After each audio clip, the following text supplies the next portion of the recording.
Nous sommes réunis ce jour pour une dégustation du grand jury européen. Vous ne verrez jamais dans les revues de vin qui sont financées par la publicité un comparatif entre des premiers crus classés et des vins de crus bourgeois, crus artisans qui sont des petits vins, comme je dis entre parenthèses, au point de vue réputation, au point de vue marque, mais qui font des vins d'une grande qualité gustative. Le sommelier-chef va décapsuler toutes les bouteilles, va les ouvrir une après l'autre et M. Durion va vérifier que le millésime marqué sur le bouchon correspond bien au millésime qui est marqué sur l'étiquette.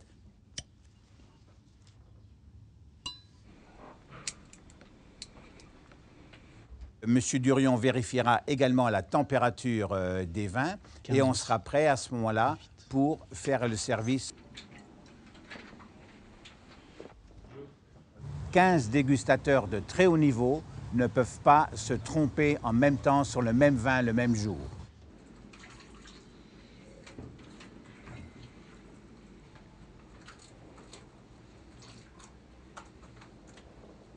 Monsieur Christian Roger, qui est un Français qui habite à Milan, financier, qui a un fonds sur les investissements en vin.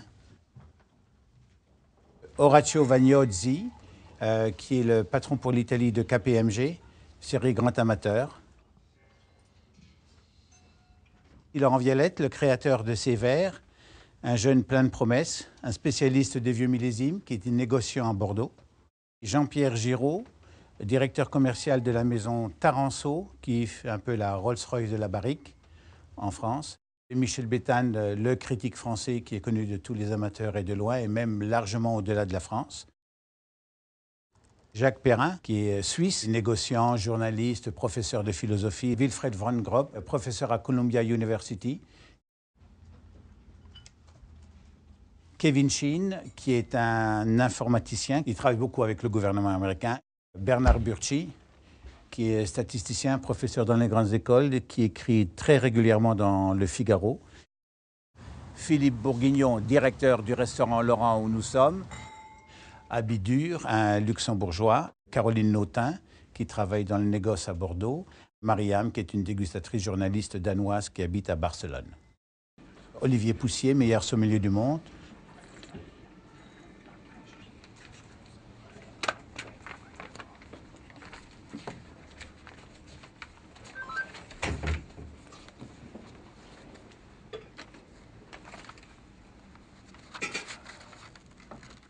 Philippe Bourguignon, le vin numéro 1. Alors, le vin était brillant, le vin marqué par un peu d'évolution. Moi, c'était pas mon premier vin, donc dans la série, je le trouvais un peu évolué, une bouche ronde, présente. C'était un vin flatteur, je mets 89 sur 100. C'est premier tiers pour moi. C'est le premier tiers pour toi, Orazio. Oui, c'est un vin qui a matière. Belle matière qui t'a plu. Okay. Un vin marqué beaucoup par les épices, je trouve. Marqué par les épices, oui. Beaucoup de poivre gris là-dessus, sur ce truc-là. On est avec Pétrus.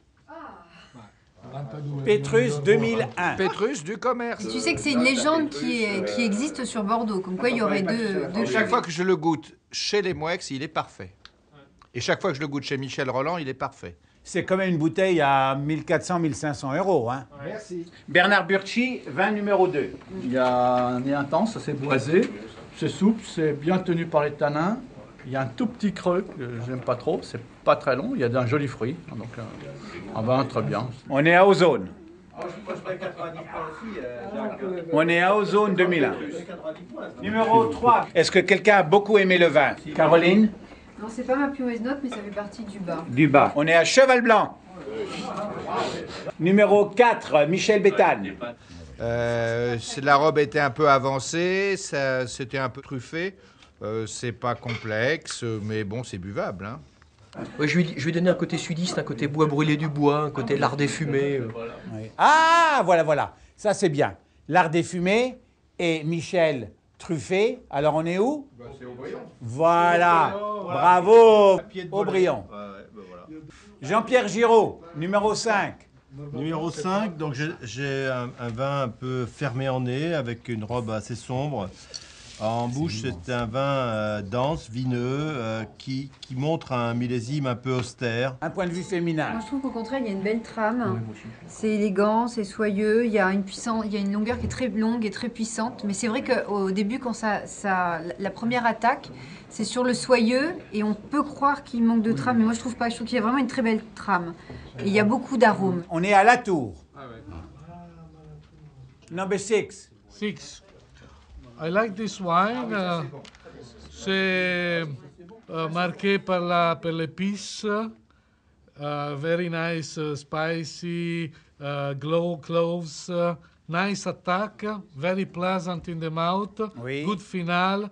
Very nice equilibrium. I really like that. Nous sommes à Lafite Rothschild. Mariam.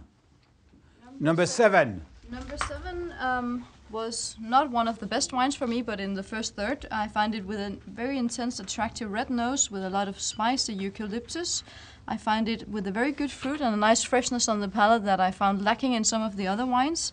I would have wanted to have a little bit more depth on the palate, and I found it finished too much oak tannins, but I guess it's a matter of time. On est à Mouton Rothschild. Numéro 8, Abidur. Ça, c'est un vin qui me rappelle un peu le vieux style des vins de Saint-Émilion. C'est un vin que je note moyennement. Il est dans mon milieu. I like this wine. I find it very persistent, very salty, elegant, long on the palate, a little bit austere, a little bit dry, but I love that. La Mission Brion. Numéro 9, Christian Roger. C'est un des vins qui m'a le plus posé de problèmes. J'ai dû le regoûter plusieurs fois. Je sais pas, j'arrivais pas. C'est un nez de café, une attaque qui au départ était un peu acide. En milieu, c'était un peu mince. À la fin, ça se gonflait, ça devenait presque trop lourd.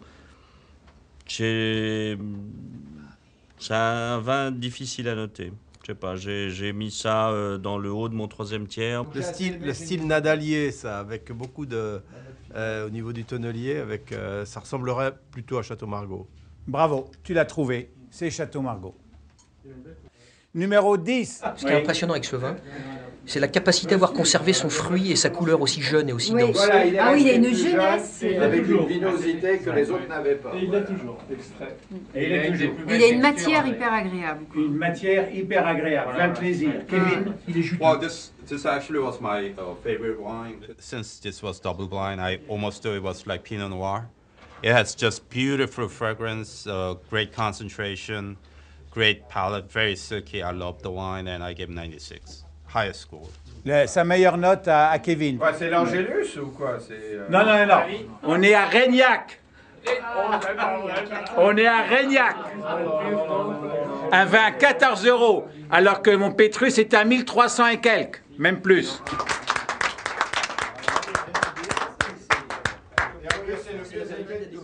Bravo, la vérité de la dégustation à l'aveugle. Exactement. Jacques Perrin, numéro 11. Alors c'était intéressant après le 10, parce que je les mets un peu en parallèle, les deux. Oui. Moi, le 11 est supérieur pour moi. Oui. Pour moi, c'est dans l'absolu ma meilleure note, parce que ce vin, il a tout. Michel, c'est sur celui-ci que je trouve qu'il y a un côté rhodanien, sous le côté un peu à la Marseille Pigalle, un peu lardé fumé comme ça. Il est charnel, il est sensuel. Avec le numéro 11, on est à Angélus. Bravo. Excellent. Angélus. Parfait. Parfait. Alors maintenant, on va prendre Béthane. Voici les résultats de la dégustation à l'aveugle des Grands Bordeaux 2001. Premier, Angélus. Deuxième, Régnac. Troisième, Lafite Rothschild. Quatrième, Latour.